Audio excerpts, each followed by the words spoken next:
What it is, what it do. It's your big homie Ray, the hood wine connoisseur, and you know I'm straight up out there. And you already know how we get down. We're doing wine reviews, we're doing wine tutorials, and all that kind of good stuff. So subscribe, follow, like, share, all that kind of good stuff if you're enjoying the content. And if you want to, you can donate to my Cash App. And I am creating a Patreon in the future so we all can have a little wine community and enjoy some exclusive stuff from the Hood Wine Connoisseur, because there's a lot more content coming out. And if you want to support and help me make more content that's relevant to you guys and that you guys will enjoy, all that kind of good stuff. And if you're just looking at this beautiful face, you know what I'm saying, help the brother out, hit the Cash App a little bit. Any amount helps, you know what I'm talking about, when buying wine, buying equipment, all that kind of good stuff, going out and see these restaurants and all that kind of good stuff.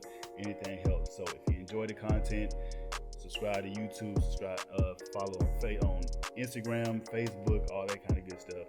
And you know what I'm saying, we're gonna keep it rocking. Today, the video that I'm bringing to you is Wine 01. What Wine 01 is just Wine 101, me just giving you a little rundown of some things that I've learned while on my wine journey. And I want to bring it to you guys so you guys can use it on your wine journey, or to be able to talk to people, or, you know what I'm saying, sound smart if you want to sound smart. You know what I'm talking about? Do whatever you want to do with this information. Today, I want to go over what is wine. And it's really just a simple process. It can become complex once you get deep into it, but it doesn't have to be. Wine is simply just the process of turning grapes into alcohol juice. Simple as that. Now, the process of doing that is called fermentation. Well, I mean, it's a bigger process than fermentation, but how they turn grapes into wine is through fermentation. And what is fermentation? Fermentation is just the process of using yeast and heat in order to turn the alcohol, to turn the sugar molecules. Some of my words, one take Drake. Turn the sugar molecules into alcoholic molecules, and whatever residual sugar is left over is how sweet the wine will be. Cool. Next, we want to talk about the bottle. Usually in the bottle, there's about 5-ounce pours. So that means that you and your boo can, you know what I'm saying, have 2.5 glasses each, and y'all both will be good. And for my people that are out there that are weight conscious and want to count the calories and whatnot, there's usually about 460 calories in white dry wines, and then on your sweet side, there's about 1,440 calories. And right up in the middle where the red wines usually lie, it's about 750. So if you're trying to count calories, drink you some white wines. If you really don't care about that, drink you some red wines. Red sweet wines, whatever. You feel me? Next, after you get the wine filled up, you want to know what's inside the wine. Now you'll have, it'll be mostly water. It'll have some acid in it. It'll have something called, hold on, I had to look this thing up because I don't know how to pronounce it. It is called anthocyanin. Anthocyanin. I think that's saying it right. I'm good. Don't worry about it. I mean, it is what it is. Y'all can go look it up if you really want to know how it's pronounced. Whatever. So like I said, it'll have acid, anthocyanin, water, alcohol, sugars, and some minerals just for taste. You know what I'm talking about? And that's about it. It usually takes about 520 grapes to make a bottle of wine. That's about 2.1 pounds. And then you have your whole glass. Then you add the cork and all that kind of good stuff, which the cork will be another class session, because there's, you know what I'm saying, important things to know about the cork. Now, I want to show you guys what a wine grape is versus what a table grape is. Table grape is what you find at your local Kroger's, H-E-B, Target, or Walmart, wherever you decide to shop. Wine grapes, this is a table grape. They're usually bigger. They have more crunchy sensation when you eat them. They usually don't have any seeds. The skin of the grape is usually a lot thinner. All that kind of good stuff. Now, wine grape, this thing right here, are usually smaller. They have thicker skins, they have seeds, and they're a lot sweeter. Reason being because they use the skin and the seeds in order to create the tannin profile, and they use the sweetness in order to regulate how much alcohol is in the wine, right? Next, we want to talk about the vintage date. Now, the label, we'll talk about the label in another video. There's some things that I want to tell y'all about the label, but one of the most important things on the label is going to be the vintage date. Now, I don't know, when I first started drinking wine, I always thought the vintage date was how long the wine has been sitting. But that is incorrect. The vintage date tells you when the berry or the grape was picked. So like say if it's 1970 Riesling, that grape was picked in 1970 and it's been sitting that long, whatever. But that's when the wine was created.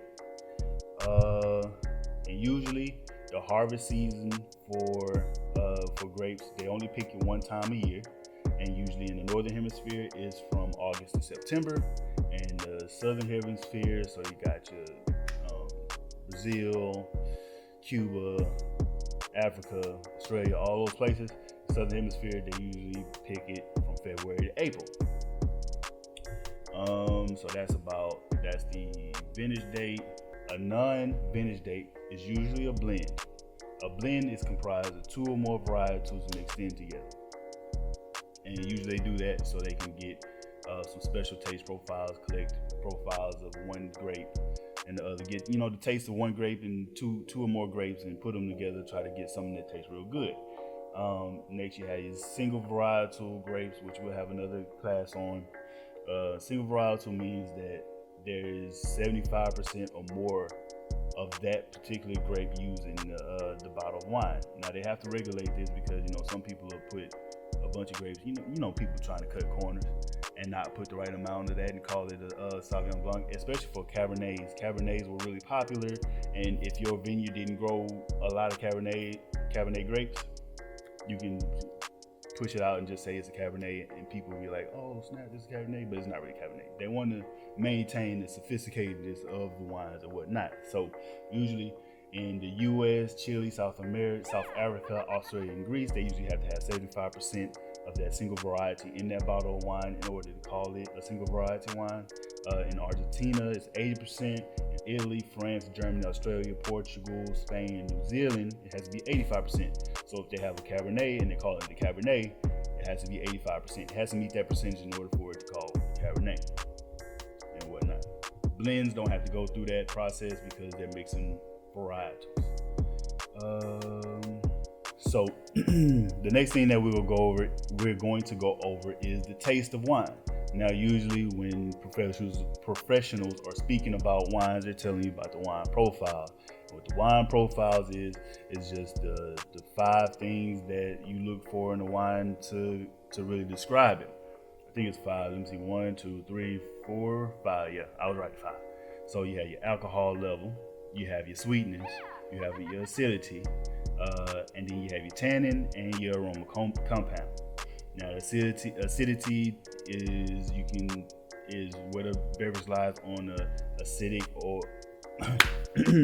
now the acidity is where the beverage lands on the pH scale.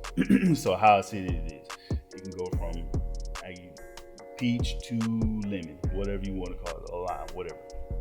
Sweetness is how much residual sugar is left up in the wine. So it can go from dry to sweet. Alcohol level is really just how much alcohol that bad boy is, and tannin is how much body. You get the tannin, you get the body from the tannin, right? So like the tannin is what I've been telling y'all, like dries your tongue out. It feels like it's like sandpaper in your tongue. That's what tannin is. Then aroma profile is just how that bad boy smells. So these are the profiles that you look for when you describing wine. And really that's about it for this class. So if you have any more questions, just hit your boy up and I'll drop off some knowledge for you.